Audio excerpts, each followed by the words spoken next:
ඔබ නැවතත් ජයමග රූපවාහිනී නවම් පුරපසළොස්වක පොහෝ දින සදහම් විකාශනය සමගින් අද උදෑසන සිට මේ දක්වා උතුම් ධර්මානුශාසනාවන් ශ්‍රවණය කරන්නට අපි ඔබට අවකාශය සලසනු ලැබුවා.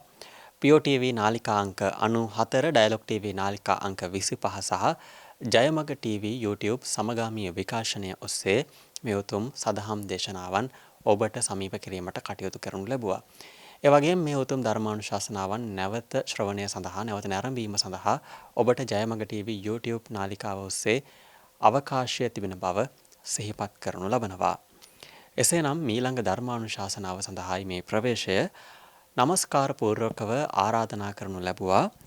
නැදිමාල ශ්‍රී මහා විහාරවාසී අනුරාධපුර භික්ෂු විශ්වවිද්‍යාලයේ කතිකාචාර්ය ගෞරව ශාස්ත්‍රවේදී රාජකීය පඬිත නම කියන්නට අවසරයි පූජ්‍යපාද බෝපැත්තේ සෝමානන්ද ස්වාමින් වහන්සේට.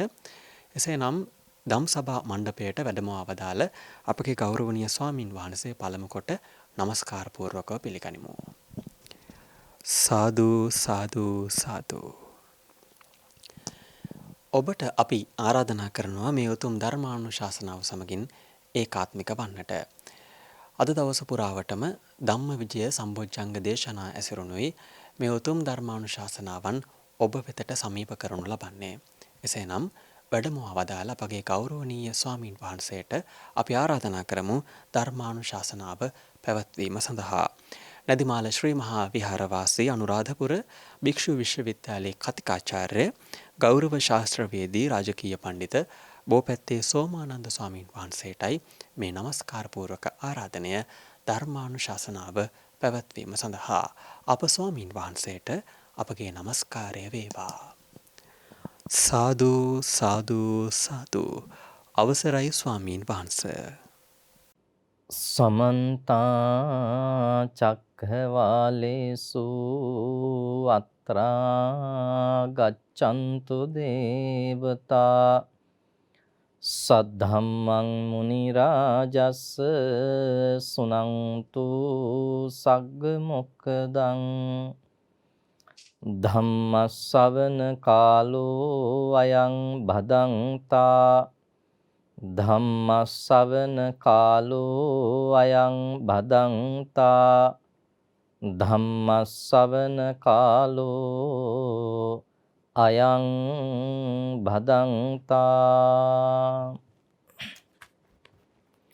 නමෝ තස්ස භගවතෝ අරහතෝ සම්මා සම්බුද්දස්ස. නමෝ තස්ස භගවතෝ අරහතෝ සම්මා සම්බුද්දස්ස. නමෝ තස්ස භගවතෝ අරහතෝ සම්මා සම්බුද්දස්ස. ගෝචරේ භික්ඛවේ චරත සකේ පෙත්තිකේ විසයේ. ගෝචරේ භික්ඛවේ චරතං සකේ පෙත්තිකේ විසයේ. නලජ්ජති මාරෝ ඕතාරං නලජ්ජති මාරෝ ආරම්මනං තී. ලංකාලෝකවාසී සදා වන්දනීය සදා පූජනීය ගරුතර මහා සංඝරත්නයන් අවසරයි. නවන්පුර පසළොස්වක පොහෝ දිනයේ ජයමග රූපවාහිනී නාලිකාවෙන් විකාශනය වන මේ පෝදා සදහම් දේශනා මාලාවට සම්බන්ධව සිටින සදැහැති සත්පුරුෂ ගුණබර සද්ධර්ම ශ්‍රවණාබිලාසී පින්වතුනි පින්වතියනි, ඔබ හැම දෙනාගේම උතුම් අරමුණ අභිලාෂය මේ වෙලාවේ තථාගත ලෝතුරු සම්මා සම්බුදුරජාණන් වහන්සේ විසින් සුදේශිත වටිනා ධර්ම පර්යායක් ශ්‍රවණය කරලා ඒ උතුම් ධර්ම පර්යාය තමන්ගේ ජීවිතය තුළ ප්‍රායෝගික වශයෙන් පුරුදු පුහුණු කරලා සාංසාරික දුක් කෙලවර කර ගැනීම සඳහා අවශ්‍ය ප්‍රඥාව උපදවා ගැනීම ධර්ම අවබෝධය ලබා ගැනීම ඒ තුල අපි කාගේත් ආවසානික අරමුණ වන උතුම් නිර්වාණ අවබෝධය සාක්ෂාත් කර ගැනීමයි. ඔබ දැනටමත් බොහොම හොඳ දැනුවත් භාවයක් ඇතුවයි මේ ධර්ම අනුශාසනාවට සම්බන්ධ වෙන්නේ. ධර්මානුශාසනාවක් ශ්‍රවණය කරන්නට සූදානම් වෙන අවස්ථාවේ මොන වගේ අදිෂ්ඨානයක්, මොන වගේ ආකල්පයක්, මොන වගේ පරමාර්ථයක් ඇතුවද ඒ ධර්මානුශාසනාව ශ්‍රවණය කළ යුත්තේ යන වග පිළිබඳව පෘථග්ජන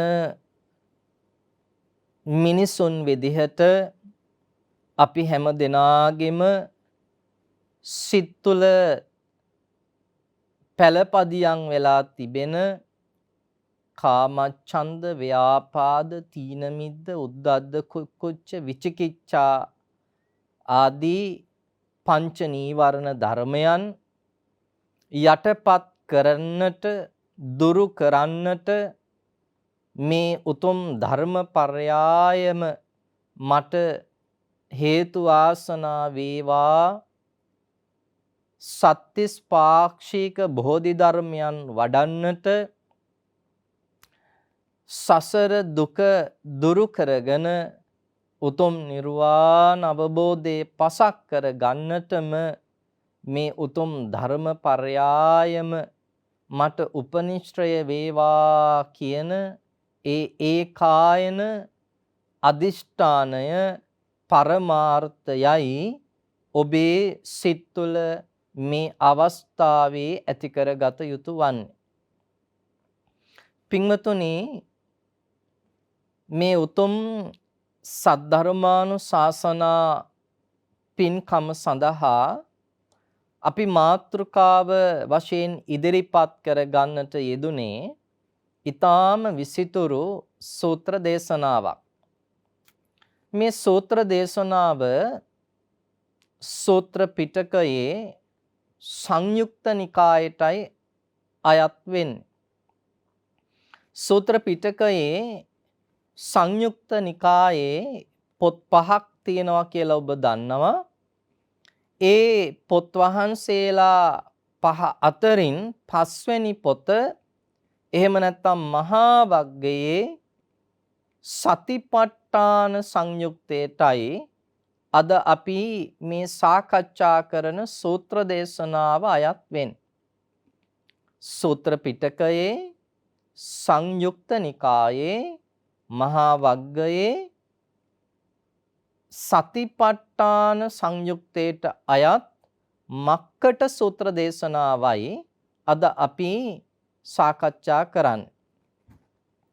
සමහර විට මේ සූත්‍ර දේශනාවේ නම ඇහැව්වහම ඔබ දකුණු පළාතේ ජීවත් වෙන කෙනෙක් නම්, ඔබ දකුණු පළාතේ උපන් කෙනෙක් නම් ඔබට තරමක් මේ සූත්‍ර දේශනාවේ නම සමීපභාවයක් දැනේ මක්කට සූත්‍රය කිව්වහම.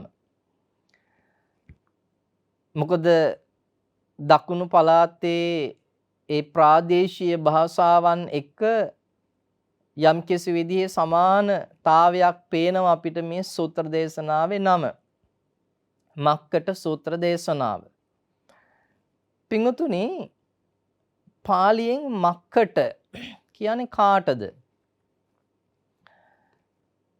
එක් ගාථා රත්නයක් තියෙනවා මානේන මක්කටෝ හෝති අතිමානේන හෝති කුක්කුටෝ.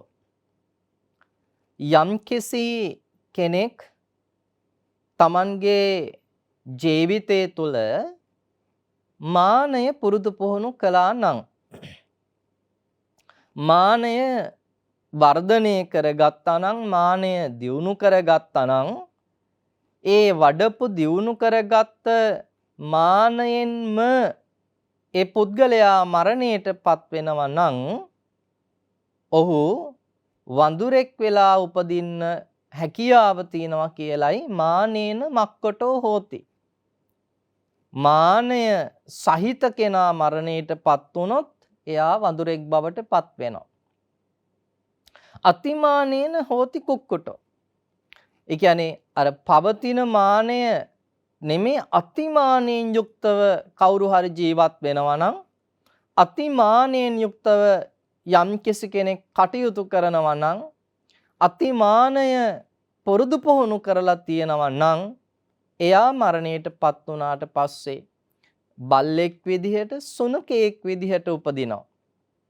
එතකොට මානය තියෙන කෙනා මානයෙන්ම මැරුණොත් වඳුරෙක් වෙලා උපදිනවා. අතිමානය තියෙන කෙනා අතිමානයෙන්ම මරණයට පත් වුණොත් සුනකෙක්, බල්ලෙක් වෙලා උපදිනවයි කියලයි මේ ගාථා පාඨයේ අදහස වෙන්නේ. එතකොට එනම් මක්කට කියලා කියන්නේ කාටද? වඳුරාට. එතකොට වඳුරා උපමාවට අරගෙන, වඳුරන් උපමාවට අරගෙන ධර්මපර්යායන් විස්තර කරපු නිසා මේ දේශනාව මක්කට සූත්‍ර දේශනාව විදිහටයි හඳුන්වලා තියෙන්නේ. පින්වතුනි, මේ මානය ඔබට තේරෙනවා එහෙනම් කොයිතරම් භයානක ක්ලේශ ධර්මයක්ද කියන කාරණය. ඔබ දන්නවා සෝවාන් ඵලයටපත් වෙන, සක්‍රුදාගාමි ඵලයටපත් වෙන, අනාගාමි ඵලයටපත් වෙන ඒ උත්තමයන් වහන්සේලා තුලත් මානය තියෙනවා. මානය නැති වෙන්නේම උතුම් රහත් ඵලය සාක්ෂාත් කරගත්තාමයි. එතකොට මේ උතුම් රහත් ඵලය සාක්ෂාත් කරගන්න තෙක්ම මේ సంతානය තුල මානය අඩු වැඩි වශයෙන් පවතින්න පුළුවන් ක්ලේශයක් වෙනවා. එතකොට ඔබ කල්පනා කරලා බලන්න පින්වතුනි, මේ මානය නැමැති ක්ලේශය අපිව සසරට බැඳ තබන්නට කොයි තරම්නම් හේතු වෙන දරුණු තදබල බැම්මක්ද කියන කාරණය. ඒ නිසා තථාගත බුදු පියාණන් වහන්සේ අපිට අනුශාසනා කර වදාරනවා හැම වෙලේම උත්සාහවන්ත වෙන්න මානය ටික ටික හෝ අඩු කරගෙන යන ප්‍රතිපදාවක් ජීවිතය තුළ පුරුදු පුහුණු කරන්නට කියලා. එතකොට දැන් මානයෙන් මරණයටපත් වෙන අය වඳුරෝ වෙනවා කිව්වා. අතිමානයෙන් මරණයටපත් වෙන අය සුනකයෝ, බල්ලෝ බවට පත් වෙනවායි කිව්වා. එතකොට මානෙ නැති කරපු කෙනා, මානෙ නැති කරපු කෙනාටත් වෙන ඉරණම මොකක්ද? නැවත ඉපදීමක් නැහැ. භවය සිඳලා දාපු ඒ උත්තම රහතන් වහන්සේ තමයි මානෙ නැති කළ උත්තමයන් වහන්සේ කියලා අපි හඳුනගන්නේ. නමුත් පින්වතුනි, අපි එදිනෙදා ජීවිතයේ ව්‍යවහාරය තුල යම්කිසි කෙනෙක් බොහොම නිවුණු ඇවතුම් පැවතුම් සහිතව කටයුතු කරනවා දකිනකොට, ඒ නිවුණු ඇවතුම් පැවතුම් සහිතව ජීවත් වෙනවා දකිනකොට අපි කියනවානේ එයා හරි නිහතමානී කෙනෙක්. එයා හරිම නිහතමානී. අපි මේ නිහතමානී කියන වචනය පෘථග්ජන පුද්ගලයන්ට පාවිච්චි කළත් පින්වතුනි, සැබවින්ම අපිට නිහතමානී කියන වචනේ පෘථග්ජන පුද්ගලයෙකුට භාවිත කරන්න බෑ. ඒකට හේතුව තමයි නිහතමානී කියන්නේ මානය නැති කරපු කෙනාට කියන නම. නිහතමානී මානය දුරු කරපු කෙනා. එතකොට සැබවින්ම නිහතමානී වෙන්නේ උතුම් රහතන් වහන්සේලා පමණමයි. හැබැයි අපි කෙනෙක් දකිනවා එදිනෙදා ජීවිතේ අපි ජීවත් වෙනකොට අපිට මුණ ගැහෙනවා, අපිට ගනුදෙනු කරන්න සිද්ධ වෙනවා. බොහෝම නිමුණු ඇවතුම් පැවතුම් සහිත කෙනෙක්. එතකොට අපි එයාට කියන්න පුළුවන් අනතිමානී, නිහතමානී නෙමේ අනතිමානී, න අතිමානී. මානෙ අතිශයින් මෙයා ගාව නැහැ. එයා මානෙ ටික දුරු කරන්නට උත්සාහවන්ත වෙන, ඒ ප්‍රතිපදාව දියුණු කරන, මානෙ ටික නැති කරන්න කටයුතු කරන, නැති කරගත්ත කෙනෙක්. හැබැයි එයා තුල මානෙ තියෙනවා. යම්කිසි ප්‍රමාණයක් එයා තුල මානෙ තියෙනවා. මානෙ යම්කිසි ප්‍රමාණයක් හෝ තියෙනවා නම් එයාට නිහතමානී කියලා අපිට කියන්න බෑ. එයා අනතිමානී. එනිසා ව්‍යවහාරයේ තුලදී අපි අනවබෝධයෙන් පාවිච්චි කරන වචන තුල අපි උත්තමයන් ආර්ය උත්තමයන් වහන්සේලා හැඳින්වීම සඳහා පාවිච්චි කරන වචන ඇතැම් වෙලාවට අපේ අනවබෝධය නිසා කෙලෙස් සහිත, කෙලෙස් වලින් බර පුද්ගලයන් හැඳින්වීමට පාවිච්චි කරන අවස්ථා අපි සමාජය තුල දකිනවා. ඉතින් අපේ කටට හුරු නිසා, අපිට පුරුදු නිසා අපි නිහතමානී කියලා ඇතැම් පුද්ගලයන්ගේ ක්‍රියාකලාපයන් ඇවතුම් පැවතුම් දැක්කහම අපි පාවිච්චි කළත්, අපි කිව්වත් ඒකේ නියම වචනය තමයි අනතිමානී, අතිමානයක් නැති පුද්ගලයා කියන කාරණය. ඒ කෙසේ වෙතත් පින්වතුනි, මේ මානය, සෙය්‍යමානය, සදිසමානය, හීනමානය ආදී වශයෙන් ප්‍රභේද ධර්මයේ තුල අපිට උගන්වා වදාරලා තියෙනවා අපේ බුදු පියාණන් වහන්සේ විසින්. ඉතින් අපි උත්සාහවන්ත වෙන්නට ඕනේ සෙය්‍යමානය, සදිසමානය, හීනමානය ආදී වශයෙන් පවතින මේ මානය දුරු කර ගැනීමේ ප්‍රතිපදාවක් දියුණු කරන්නටයි. මොකද මේ මානය අපි තුල තියෙනකන් අපිට සසරෙන් ගැලවිල්ලක් නම් කවදාවත්ම ලැබෙන්නේ නැහැ. අර දස සංයෝජන ධර්ම කියන්නෙම මේ අපිව සසරට බැඳ තබන ලනු 10ක් විදිහට අපි සලක ගත්තොත් එහෙම ඒ ලනු 10න්, ඒ බැමි 10න් තද බල බැම්මක් තමයි මානය කියන බැම්. එතකොට ඒ බැම්මෙන් අපි සසරට බැඳිලා තියෙන තාක්කල් අපිට මේ සසරෙන් ගැලවිල්ලක් නම් ලැබෙන්නේ නැහැ පින්වතුනි. ඒ නිසා මානය දුරු කර ගන්නට අපි වෙහෙසෙන්න ඕනි, අපි උත්සාහවන්ත වෙන්න ඕනි, අපි වීරිය වඩන්න ඕනි. ඉතින් ඒකත් මේ දේශනාවේ ආරම්භයේදීම අපි ඔබට බොහෝම කරුණාසිත පෙරටුව සිහිපත් කරනවා. පින්වතුනි, බුදුරජාණන් වහන්සේ වැඩ ඉන්නේ සවැත් නුවර ජේතවනාරාමේ.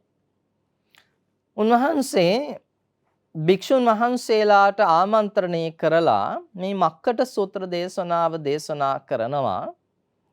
උන්වහන්සේ දේශනා කරනවා, මහණෙනි, හිමාල වනයේ එක්තරා භූමි ප්‍රදේශ 3ක් තියෙනවා. හිමාල වනයේ එක්තරා භූමි ප්‍රදේශ 3ක් තියෙනවා. මේ භූමි ප්‍රදේශ 3න් භූමි දෙකක සමාන ලක්ෂණ දෙකක් දකින්න පුළුවන්කමක් තියෙනවා. භූමි ප්‍රදේශ 3ක් තියෙනවා. ඒ භූමි ප්‍රදේශ 3න් භූමීන් දෙකක සමාන ලක්ෂණ දකින්න තියෙනවා. අත්ති භික්කවේ හිමවත්තෝ පබ්බත රාජස්ස දුග්ගා විසමා දේසා. භූමි දෙකක් තියෙනවා. ඒ භූමි දෙකේ තියෙන සාම්‍ය ලක්ෂණ, පොදු ලක්ෂණ තමයි දුග්ගා විසමා. දුග්ගා කියන්නේ පින්වතුනි යම් තැනකට සමීප වෙන්න අපහසුයිද, දුෂ්කරයිද, ඒක අපි කියනවා දුර්ග, දුග්ග. දැන් උදාහරණයක් විදිහට කිසියම් පර්වතයක්, කන්දක් තියෙනවා. ඒ කන්දට සමීප වෙන්න, ළඟා වෙන්න දුෂ්කරයි. එතකොට මේ දුෂ්කරව සමීප වීමට ඇති කඳු වලට අපි කියනවා ගිරි දුර්ග. ඇතැම් වනයන් තියෙනවා. ඒ වනයේට ඇතුළු වෙන්නට, ඒ වනයේට යන්නට සමීප වෙන්නට ළඟා වෙන්නට බොහොම දුෂ්කරයි. බොහොම දුෂ්කර මාර්ගයකින් බොහොම දුෂ්කර විදිහට තමයි ඒ වනයේට ඇතුළු වෙන්න ඕනේ. අන්න එහෙම වනවලට අපි කියනවා වන දුර්ග, ගිරි දුර්ග, වන දුර්ග ආදී වචන ඔබට අහලා හුරුයි. එතකොට දුෂ්කරව සමීප වෙන්නට තියෙන පර්වතවලට කඳුවලට අපි කියනවා ගිරි දුර්ග. දුෂ්කරව සමීප වෙන්න ළඟා වෙන්න තියෙන වනයේට අපි කියනවා වන දුර්ග. එතකොට දුර්ගය කියලා කියන්නේ පාලියෙන් දුග්ග කියලා කියන්නේ යම් ස්ථානයකට දුෂ්කරව විවිධ බාධා කම්කටොළු ඇතුව සමීප වෙන්න සිද්ධ වෙනවා නම් එවැනි ස්ථානවලට අපි කියනවා දුර්ග කියලා. විසම කියන්නේ පින්වතුනි සම නැහැ. ඒ භූමිය සම නැහැ. සමහර වෙලාවට යම් යම් ස්ථාන තියෙනවා පල්ලම් තියෙන්න පුළුවන්. එහෙම නැත්නම් හෙල් තියෙන්න පුළුවන්. කඳු ගැට තියෙන්න පුළුවන්. ඒ භූමිය අපි කියන්නේ අර එක ලෙවල් එකේ නෑ. සමාන ආකාරයෙන් භූමිය පිහිටලා නෑ. උස් පහත් භාවයෙන් යුක්තයි. සමහර තැන් උස් වෙලා තියෙනවා, සමහර තැන් පහත් වෙලා තියෙනවා, පල්ලම් වගේ තියෙනවා. අන්න ඒ වගේ විෂම ස්වභාවයෙන් යුක්තයි මේ භූමිය. එතකොට දැන් මේ වගේ භූමි දෙකක් තිබුණා. කොහෙද? හිමාල වනයේ. මේ වනයේ තියෙන භූමීන් අතර විශේෂ භූමි තුනක් ගැන අපි මේ කතා කරන්නේ සූත්‍ර දේශනාව තුළදී. ඒ භූමීන් තුනෙන් භූමීන් දෙකක් තිබුණා. අපි දැන් අඳුනගන්නේ ඒ භූමීන් දෙකේ පොදු ලක්ෂණ. එකක් තමයි මේ භූමීන් දෙකට සමීප වෙන්න දුෂ්කරයි, කටුකයි, බාධා සහිතයි. ඒ නිසා අපි කව දුර්ග කියලා. ඊළඟට මේ භූමිය විෂමතාවයන්ගෙන් යුක්තයි. සම නැහැ. සමහර වෙලාවට පොළව සම මට්ටමක නැහැ. සමහර වෙලාවට ඒ භූමියේ තියෙන වෙනත් ලක්ෂණ සම මට්ටමේ නැහැ, විසමයි. එතකොට මේ භූමි දෙකක ලක්ෂණ. ඒ භූමි දෙක මොන වගේ භූමි දෙකක්ද පින්වතුනි? වඳුරන්ටත් මිනිසුන්ටත් යා නොහැකි භූමියක් එකක්. වඳුරන්ටත් මිනිසුන්ටත් යා නොහැකි භූමියක් එකක්. අනෙක තමා මිනිසුන්ට යා නොහැකි වඳුරන්ට පමණක් යා හැකි භූමියක්. එතකොට දැන් ඔබට තේරෙනවා ඇති ඒ භූමි දෙක දුර්ග කියන එක කොයිතරම් සාධාරණද, විසමයි කියන එක කොයිතරම් සාධාරණද කියන එක මේ භූමි දෙකට. මොකද මේ භූමි දෙකෙන් එහෙකට වඳුරන්ට යන්නත් බෑ, මිනිසුන්ට යන්නත් බෑ. අනිත් භූමියට මිනිසුන්ට යන්න බෑ, යා හැක්කේ වඳුරන්ට පමණයි. එතකොට මේ සූත්‍ර දේශනාවේ බුදුරජාණන් වහන්සේ පෙන්වා දෙනවා තවත් භූමියක්. ඒ භූමිය තමයි පින්වතුනි වඳුරන්ටත් යා හැකි, මිනිසුන්ටත් යා හැකි භූමිය. ඒ භූමිය බොහොම රමණීයයි, විෂම නැහැ, ඒ භූමිය සමයි. සහ ඒ භූමියට සමීප වෙන්න දුෂ්කර නැහැ. බොහොම පහසුවෙන් ඒ භූමියට සමීප වෙන්න ළඟා වෙන්න පුළුවන්කමක් තියෙනවා. දැන් ඔබට පැහැදිලි ඇති බුදුරජාණන් වහන්සේ අපිට මක්කට සූත්‍ර දේශනාව තුළ පෙන්නනවා හිමාල වනයේ භූමීන් විශාල ප්‍රමාණයක් තියෙනවා. ඒ භූමීන් අතර විශේෂ භූමි තුනක් මෙතනදී අපි අඳුන ගන්නවා. එකක් තමයි මිනිසුන්ටත් යා නොහැකි, වඳුරන්ටත් යා නොහැකි භූමිය. අනෙක තමා මිනිසුන්ට යා නොහැකි, වඳුරන්ට පමණක් යා හැකි භූමිය. අනික තුන්වෙනි භූමිය තමා මිනිසුන්ටත් යා හැකි, වඳුරන්ටත් යා හැකි භූමිය. එතකොට පළවෙනි භූමි දෙකේ පොදු ලක්ෂණ දෙක මොකක්ද? දුර්ග සහිතයි, විසමයි. ඒ නිසා ළඟා වෙන්න අපහසුයි. ළඟා වෙනවා නම් විවිධ කම්කටොළු බාධා සහිතව තමයි ළඟා වෙන්නට වෙන්නේ. තුන්වෙනි භූමිය රමණීයයි, සම ලක්ෂණයන්ගෙන් යුක්තයි. එතකොට ඒ භූමියට මිනිසුන්ටත් යන්න පුළුවන්, වඳුරන්ටත් යන්න පුළුවන්. එතකොට පින්වතුනි මේ වනයේ ඉන්නවා වනචාරීන් එහෙම නැත්නම් වැද්දන් ඔවුන් ජීවත් උනේම සත්තු දඩයන් කරගෙනයි. ඒතර මේ භූමියේ වැඩිපුරම වඳුරෝ හිටපු නිසා මේ වැද්දන් වඳුරන් දඩයන් කරගෙන තමයි ජීවත් වෙන්නේ. ඉතින් මේ වඳුරන් දඩයම් කර ගැනීම සඳහා වැද්දන් මොකද කරන්නේ? වඳුරන් යන මාර්ගයේ දිහා හොඳ පරීක්ෂාවෙන් බලන් ඉන්නවා. මොන ගස්ද පාවිච්චි කරන්නේ? ඒ ගස්වල මොන අතුද වැඩිපුරම මේගොල්ලෝ ගමන් කිරීම සඳහා භාවිත කරන්නේ?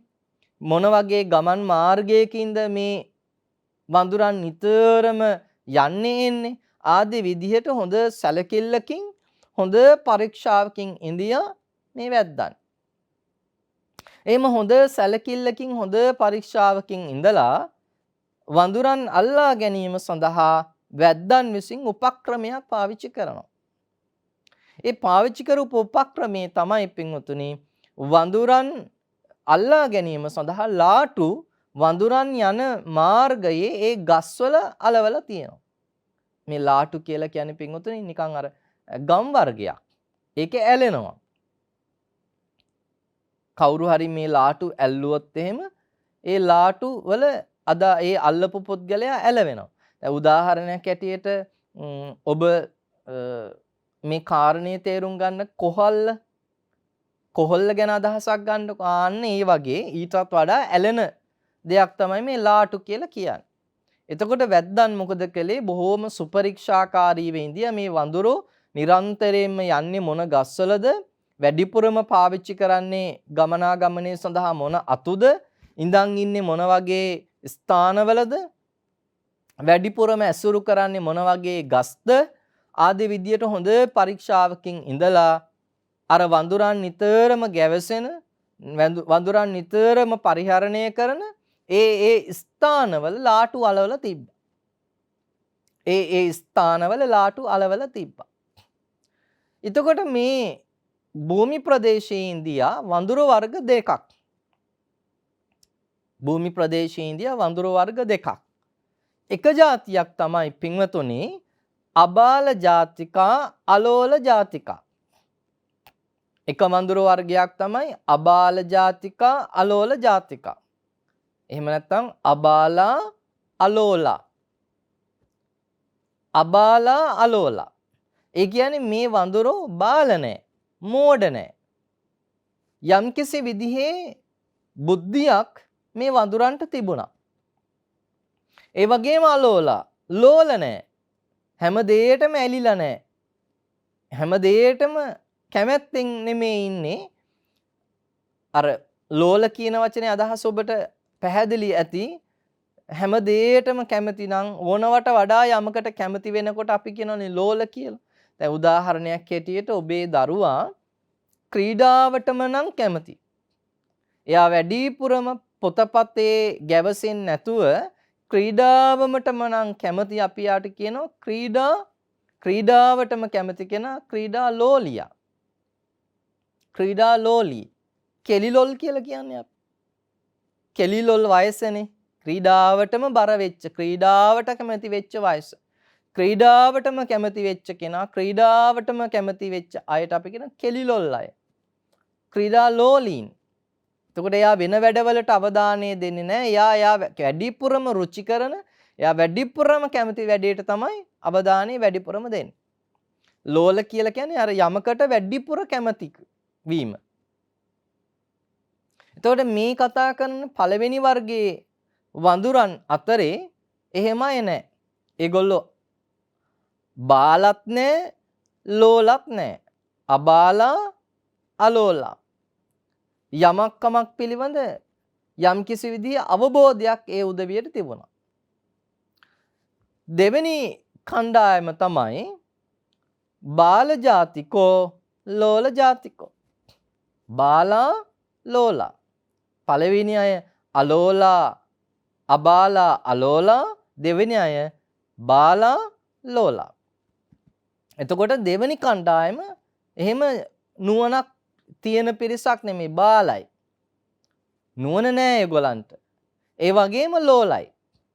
හැම දෙයකම හරිය කැමති. දකින දේ අතපත ගන්නවා, දකින දේ අවුස්සනවා. ලෝලීභාවයෙන් යුක්තයි. ඒගොල්ලන්ගේ ඇතුලේ කැමැත්ත වැඩි. ආසාව වැඩි. ඒ කැමැත්ත වැඩි නිසා ආසාව නැති නිසා අර දකින හැම දෙයක්ම අතපත ගාලා හොයලා බලලා අවුස්සලා මේ මොකක්ද කියලා අන්න ඒ දකින බලන ස්වභාවය ඒගොල්ලන්ගේ වැඩි. දැන් ඔබ අදහසක් ඇති කරගන්නකො ඔබ දැකලා තියෙන වඳුරන් පිළිබඳව. වඳුරා කියලා කියන සත්වයා එක විදිහට කොයි වෙලේවත් ඉන්නේ නැහනේ.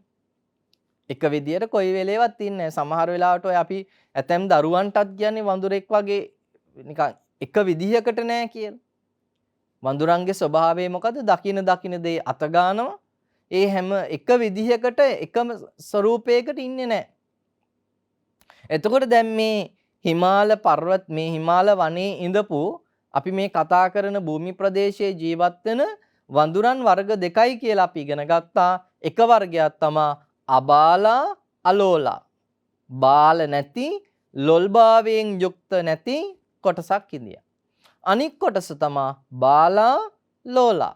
ඒගොල්ලන්ට බුද්ධියක් තිබුණේ නැහැ, දැනුමක් තිබුණේ නැහැ, බාලයි ඒ වගේම හරි ලෝලයි.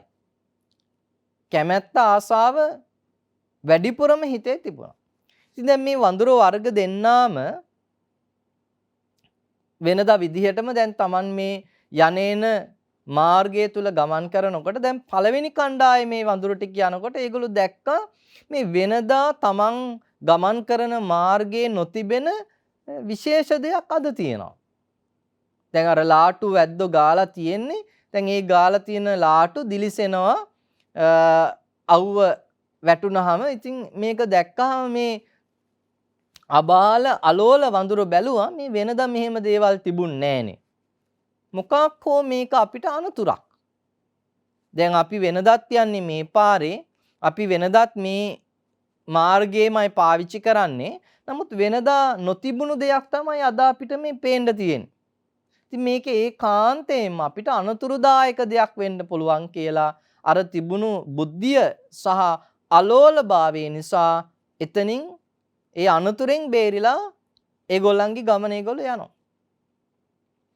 දෙවෙනි කණ්ඩායම එනවා. දෙවෙනි කණ්ඩායම කොහොම කණ්ඩායමක්ද? බාලා ලෝලා. ඒගොල්ලෝ බාල දැනුමක් බුද්ධියක් නැති සහ දකින දේට ආස කරන කැමති වෙන පිරිසක්නේ. දැන් මේගොල්ලෝ ආවහම මේගොල්ලෝ දැන් අර සුපුරුදු මාර්ගයේ ගමන් කරනකොට දැන් මේගොල්ලන්ට පේනවා දැන් අර ලාටු දිලිසි තියෙනවා. දැන් මේ දිලිසි තියෙන්නේ මොනවද කියලා බලන්න දැන් මෙන්න මේ එක එක්කෙනා දැන් මේ ලාටු ගාවට ගිහිල්ලා එක්කෙනෙක් මොකද කරන්නේ පින්වතුනි අතින් අර ලාටුව අල්ලනවා. මොකද්ද කියලා බලන්න. මොකද ඒගොල්ලන්ගේ පුරුද්දම මොකද්ද? යමක් දැක්ක ගමන් අත ගාලා අවුස්සලා බලන එක. ඒ නිසා මේ වඳුරන් මොකද කරන්නේ? අර ලාටු අල්ලලා බලන. ලාටු අල්ලනකොටම පින්වතුනි අත ඇලෙනවා ලාටුවේ. ඒ අත ගලව ගන්න කියලා අනිත් අත තියෙනවා. ඒ අත ගලව ගන්න අනිත් අත තියෙනකොට ඒ තිබ්බ අතත් ඒ ලාටු වලම ඇලෙනවා.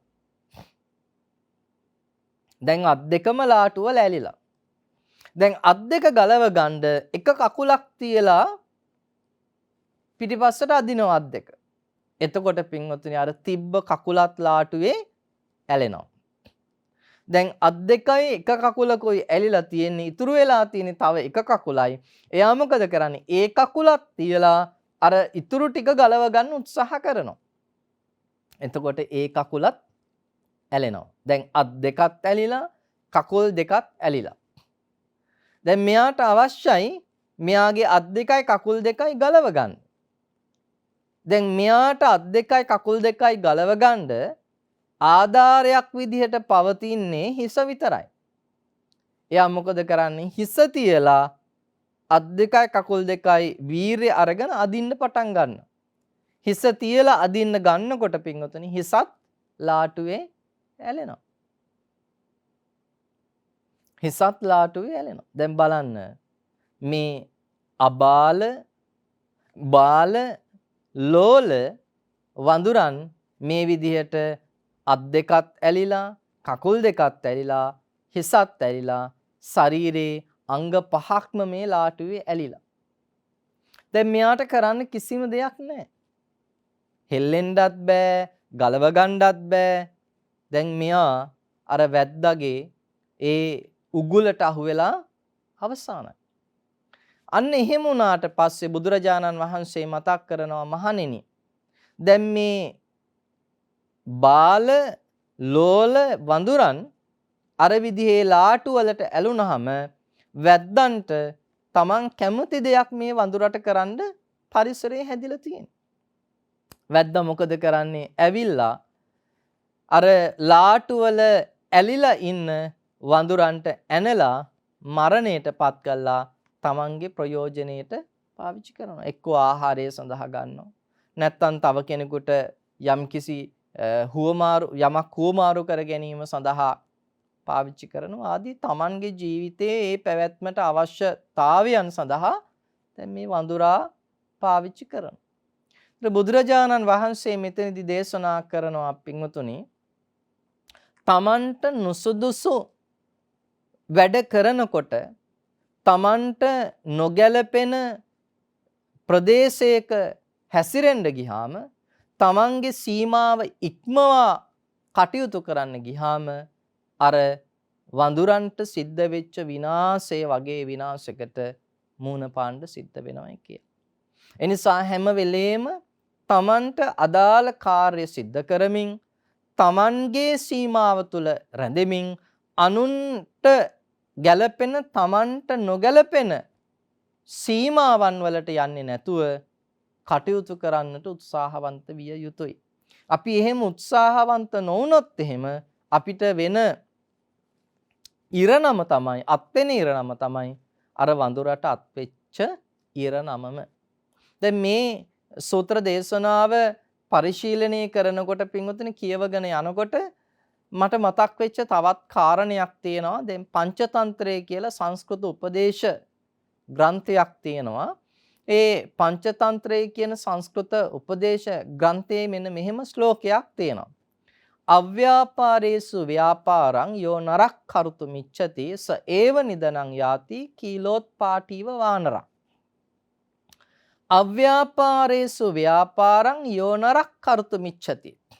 යම් මිනිසෙක් තමන්ට පැවරෙන වැඩේ නැතුව තමන්ට නොපැවරෙන වැඩ කරන්න යනවනම් තමන්ට පැවරෙන වැඩේ නෙමේ තමන්ට නොපැවරෙන වැඩ කරන්න යනවනම් ස ඒව නිදනං යාති කීලෝත්පාටීව වානර. ඔහුත් හරියට අර කීලෝත්පාටීව වානරක් කියලා කියන්නේ හරි ලස්සන කතාවක්. අර එක්තරා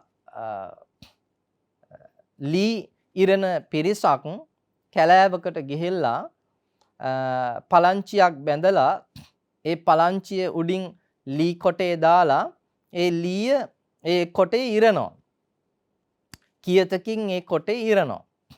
ඒ කොටේ ටිකක් ඉරලා පින්වතුනි ඒගොල්ලෝ ඒගොල්ලන්ගේ කටයුත්තක් සඳහා එතනින් නික්මිලා යනවා. හැබැයි අර මේ කපපු ඒ ලී කොටය ඒ විදිහටම පවතින්න ඕන නිසා කූණ්‍යක් ගහලා යනවා අර කපපු ලී කොටේ මැද්දේ. කූණ්‍යක් ගහලා යනවා. එතකොට ඔන්න ওই ස්ථානයේට එක්තරා වඳුරෙක් එනවා. ඒ වඳුරා දැන් අපි ඉස්සලා කතා කළානේ වඳුරගේ ස්වභාවය දකින දේ අතගානික කියලා. වඳුරා මොකද කරන්නේ? අර ලී කොටේ උඩ වාඩි වෙනවා. ලී කොටේ උඩ වාඩි වෙලා එයා මොකද කරන්නේ? පුළුවන් උපරිම ශක්තිය දාලා අර ලීයේ මැදට ගහලා තිබුණු කූණ්‍ය ගලවන්න හදනවා. එයා ශක්තිය දාලා වෙර වීරිය යොදලා අර කූණ්‍ය අදින්න උත්සාහ කරනවා. අන්තිමට කූණ්‍ය ඇදිලා උඩට එනකොටම එයාගේ වල්ගය සහ එයාගේ අණ්ඩකෝෂ අර ලීයටම ලෑල්ලටම අහු වෙලා එතනම මරණයටපත් වෙනවා. ආන්න ඒකයි කීලෝත්පාටීව වානරක් කූණ්‍යේ ගලවන්න ගිය වඳුරා එතනම මරණයටපත් වුණා වගේ තමන්ට නොගැලපෙන තමන්ට අදාළ නොවන තමන්ට නොපැවරෙන වැඩක් යම්කිසි කෙනෙක් සිද්ධ කරනවා නම් එයාට වෙන්නේ ඒ ඉරණමම තමයි කියන කාරණේ. එතකොට බුදුරජාණන් වහන්සේ මේ මක්කට සූත්‍ර දේශනාව තුළින් අපිට ඉස්මතු කරලා දෙන ධර්මපර්යාය මෙන්න මේක. තමන්ගේ සීමාව ඇතුලේ තමන් කටයුතු කරන්න. තමන්ට නුසුදුසු, තමන්ට නොගැලපෙන ස්ථානයන් වලට ගමන් කිරීම තුල, ඒ සීමාවන්ට ගමන් කිරීම තුල වෙන්නෙම තමන්ට අයහපතක්, තමන්ට අපහසුයක්, තමන්ට හානියක්මයි කියන එකයි බුදුරජාණන් වහන්සේ මෙතනදී පෙන්වා වදාරන්නේ. එතකොට මේ මක්කට සූත්‍ර දේශනාවේ මේ වඳුරන්ගේ කතාව පින්වතුනි උපමාවක්. මේ උපමාව ඇසුරු කරගෙන බුදුරජාණන් වහන්සේ හරි ලස්සන ධර්මපරයායක් අපිට උගන්වනවා. උන්වහන්සේ දේශනා කරනවා මේ ධර්ම මාර්ගයේ වඩන, ධර්ම මාර්ගයේ පුරුදු පුහුණු කරන කෙනාට, ධර්ම මාර්ගයේ දියුණු කරන කෙනාට නොසුදුසු භූමිය තමා, නොසුදුසු විෂය තමයි පංචකාම ගුණය.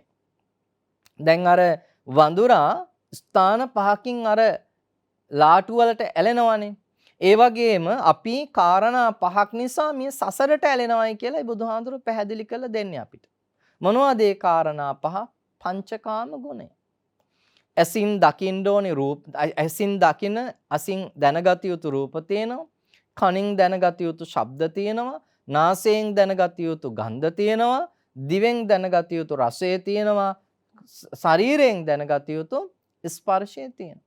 මේන්න මේවා නිසා මොකද වෙන්නේ? අපි අර වඳුරා ලාටුවට ඇලුනා වගේ අපි සසරටම ඇලිලා තියෙනවා. අපි සසරටම ඇලිලා තියෙනවා. ඒතර මේ පංචකාම ගුණවල ලක්ෂණ කීපයක් බුදුහාමුදුරුවෝ පෙන්නනවා. ඉට්ඨා, කන්තා, මනාපා, පියරූපා, කාමෝපසංහිතා, රජනීය.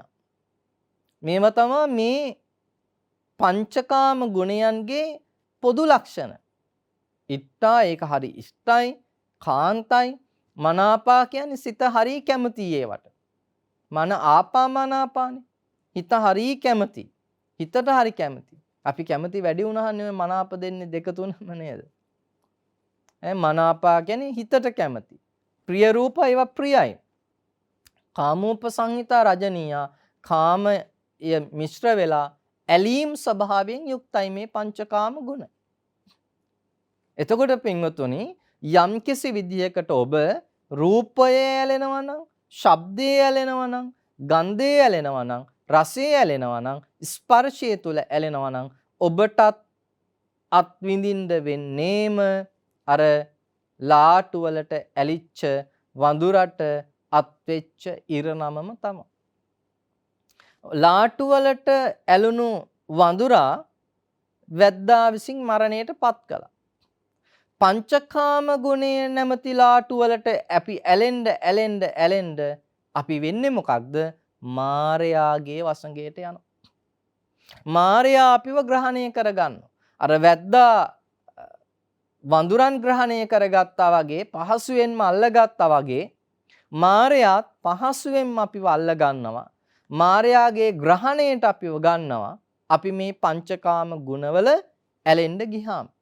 එනිසා බුදුරජාණන් වහන්සේ අපිට අනුශාසනා කරන්නේ අපි ධර්ම මාර්ගයේ වඩන කෙනෙක් නම්, අපි නිවන් අරමුණු කරගෙන ප්‍රතිපදාව දියුණු කරන කෙනෙක් නම් අපිට නොසුදුසු විෂයක් තමයි, අපිට නොගැලපෙන විෂයක් තමයි මේ පංචකාම ගුණය. එනිසා මේ පංචකාම ගුණයට ඇලෙන්නේ නැතුව කටයුතු කිරීම තමා අප විසින් කළ යුතු වන්නේ. දැන් පින්වතුනි සංයුක්ත නිකායේ සලායතන සංයුක්තයේ පැහැදිලි කරලා දෙනවා සමිද්දි හාමුදුරුවන් වහන්සේ බුදුරජාණන් වහන්සේගෙන් විමසනවා ප්‍රශ්නයක්. ස්වාමීනි භාග්‍යවතුන් වහන්සේ මේ මාරයා කියලා කියනවා. මාර පැනවීම කියලාත් කියනවා. ස්වාමීනි ඇත්තටම මාරයා කියන්නේ කොහොම කෙනෙක්ද? මාර පැනවීම කියන්නේ මොකක්ද කියලා. ඒතකොට බුදුරජාණන් වහන්සේ එතනදී ලස්සනට පෙන්වා වදාරනවා පින්වතුනි, ඇස තියෙනවා නම්, ඇසෙන් දත යුතු රූප තියෙනවා නම්, චක්කු විඥානය තියෙනවා නම් එතන තමයි මාරයා. මාරයාගේ පැනවීම කියන්නේත් ඒක. කන තියෙනවා නම්, කනෙන් දත යුතු ශබ්ද තියෙනවා නම්, ඊළඟට මේ ශෝත විඥානය තියෙනවා නම් එතන තමයි මාරයා එතන තමයි මාර පැනවීම. එතකොට දැන් බලන්න එහෙනම් මේ පංචකාම ගුණ වලට අපි ඇලෙනවා කියන්නේම මාරයාගේ උගුලට අහු වුණා කියන එකයි. මොකද මාර පැනවීම තියෙන්නෙම රූපය ඒ වගේම ඇස රූපය චක්කු විඥානයේ තියෙන තැන. කන ශබ්දය සෝත විඥානයේ තියෙන තැන. එහෙනම් මේක තමයි මාරයාගේ වසඟය. මාරයාගේ පැනවීම කියන්නේ මේක. එතකොට අපි පංචකාම ගුණයට හසු වෙනවා කියන්නේ පංචකාම ගුණේ ඇලෙනවා කියලා කියන්නේ අපි මාර වසඟයට ගියා වෙනවා. මාරයාට ගොදුරු වුණා වෙනවා. ඒතර බුදුරජාණන් වහන්සේ දේශනා කරනවා මේ Tamanට නුසුදුසු වෙච්ච මේ සීමාවට යන්න එපා. හැම වෙලේම Tamanට පිය උරුමයෙන් පැවරෙන පිය උරුමයෙන් Tamanට ලැබුණු ඒ භූමිය තුලම ඉන්න කිව්වා. මොකද්ද පිය උරුමයෙන් ලැබුණු භූමිය? කෝච බික්කවේ බික්කුණෝ ගෝචරෝ සකෝ පෙත්තිකෝ විසයෝ යදිදං චත්තාරෝ සතිපට්ඨහන. අන්න අපිට පිය උරුමයෙන් ලැබුණු සොකීය භූමිය තමා සොකීය සීමාව තමා සතර සතිපට්ඨානය.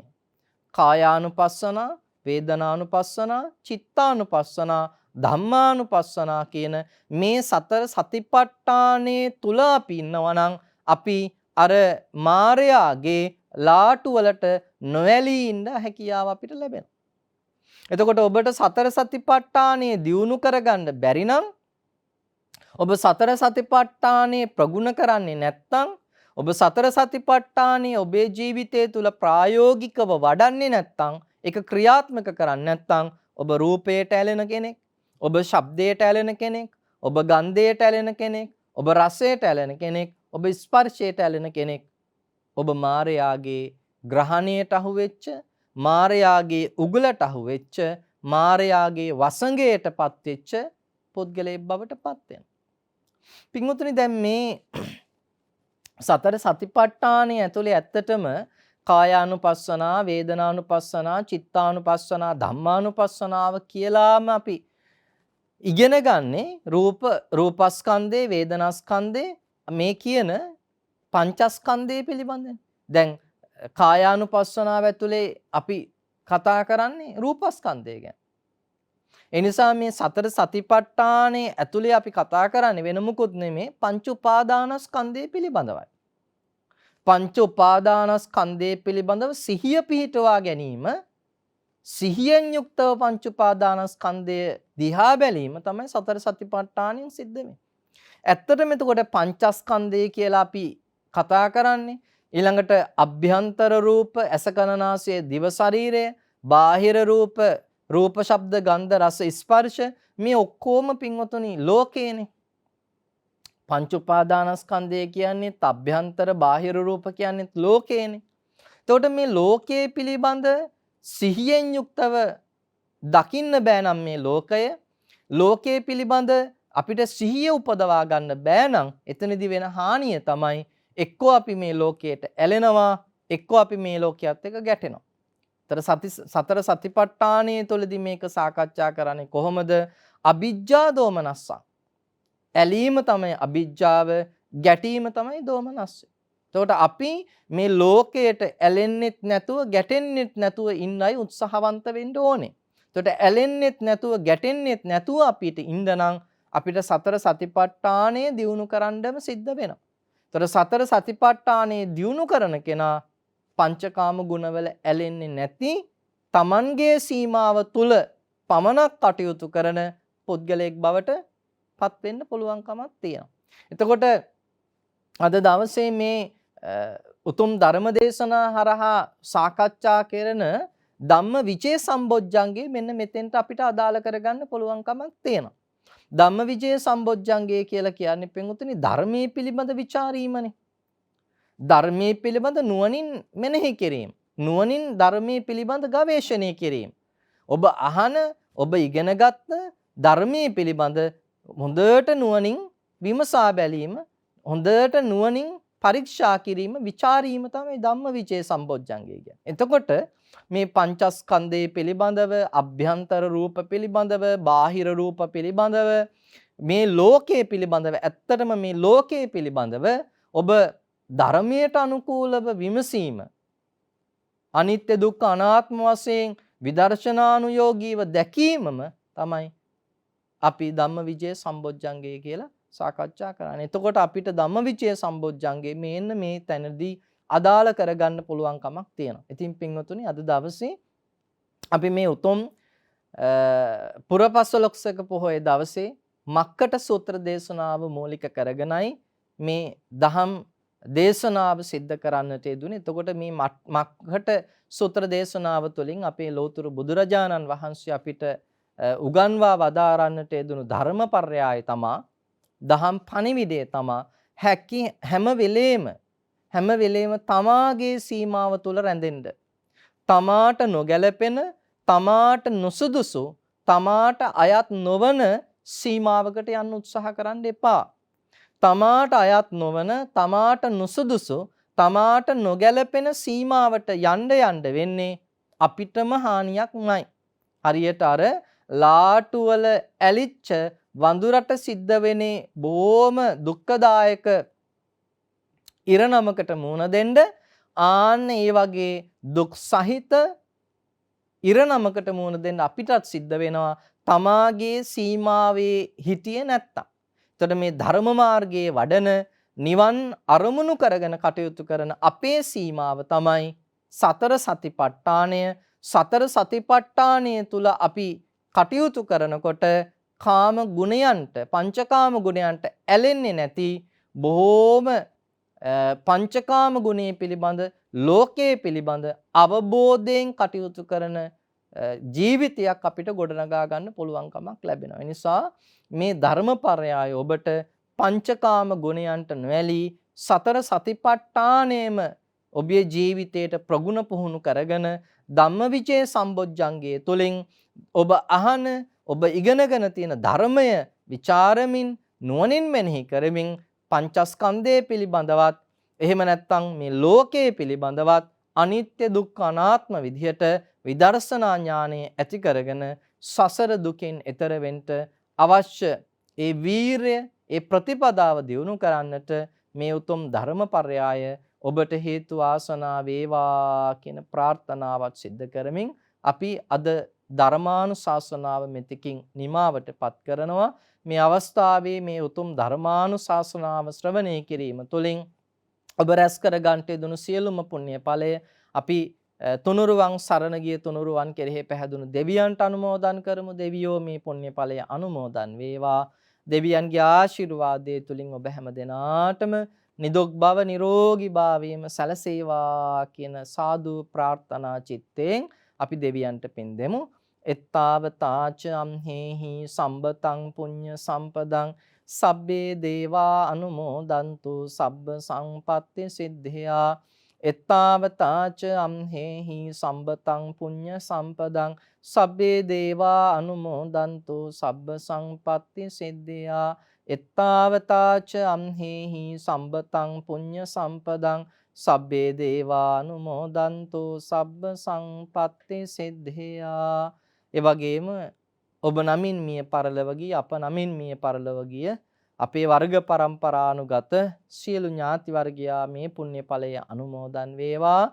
ඔවුන්ගේ භවගාමී ජීවිතය, පරලෝක ජීවිතය මේ පුණ්‍ය ඵලය අනුමෝදන් වීම තුළ සුවපත් කර ගනිත්වා කියන ප්‍රාර්ථනාවෙන් අපි ඥාතීන්ට පින් අනුමෝදන් කරමු. ඉදම්මේ ඥාතිනං හෝතු සුඛිතා හොන්තු ඥාතයෝ. ඉදම්මේ ඥාතිනං හෝතු සුඛිතා හොන්තු ඥාතයෝ. ඉදම්මේ ඥාතිනං හෝතු සුඛිතා හොන්තු ඥාතයෝ. මේ උතුම් නවන්පුර පසළොස්වක පොහොය දවසේ ජයමග රූපවාහිනී නාලිකාව ඔස්සේ විකාශනය කෙරෙන මේ උතුම් ධර්මානුශාසනාවන් වලට සම්බන්ධ වීම තුළින් ඔබ රැස් කරගන්න කුසල ඵලය සාංශාරික දුකින් එතරව ලබන උතුම් නිර්වාණ අවබෝධයේ පසක් කර ගැනීම සඳහාම ඔබ හැම දිනාටම පාරමිතා ධර්මයක්ම වේවා කියන ප්‍රාර්ථනාව සිද්ධ කරනවා. හැම දිනාටම සම්මා සම්බුදු සරණයි. සාදු සාදු සාදු. මේ උතුම් ධර්මානුශාසනාව පවත්වනු ලැබුවේ නැදිමාල ශ්‍රී මහා විහාරවාසී අනුරාධපුර භික්ෂු විශ්වවිද්‍යාලයේ කතිකාචාර්ය ගෞරව ශාස්ත්‍රවේදී රාජකීය පඬිත නම කියන්නට අවසරයි පූජ්‍යපාද බෝපැත්තේ සෝමානන්ද ස්වාමින් වහන්සේ විසින්. අප ස්වාමින් වහන්සේට අපගේ নমස්කාරය වේවා. ඒ ආකාරයෙන් පුණ්‍ය අනුමෝදනාව පුද කරමින් අපි ඔබට ආරාධනා කරනවා අද දවසේදී ජයමග රූපවාහිනී සදහම් විකාශනය සමගින් තවදුරටත් ඒකාත්මික වන්නට මීළඟට සවස බුද්ධ පූජාව පැවැත්වීමෙන් අනතුරුව ඔබට හැකියාව තිබෙනවා ගෞරවනීය නායක ස්වාමින් වහන්සේ විසින් සවස 6 සිට රාත්‍රී 11 දක්වා හෝරා 5ක් පුරාවට පවත්වනු ලබන පංච ප්‍රහාණ ධර්මානුශාසනාව ශ්‍රවණය කිරීමට. එසේනම් ඒ සඳහායි අප ප්‍රවේශය ලබා දෙමින් සම්බන්ධතාවය ලබා දෙනවා ප්‍රධාන පාලක මැදිරියට.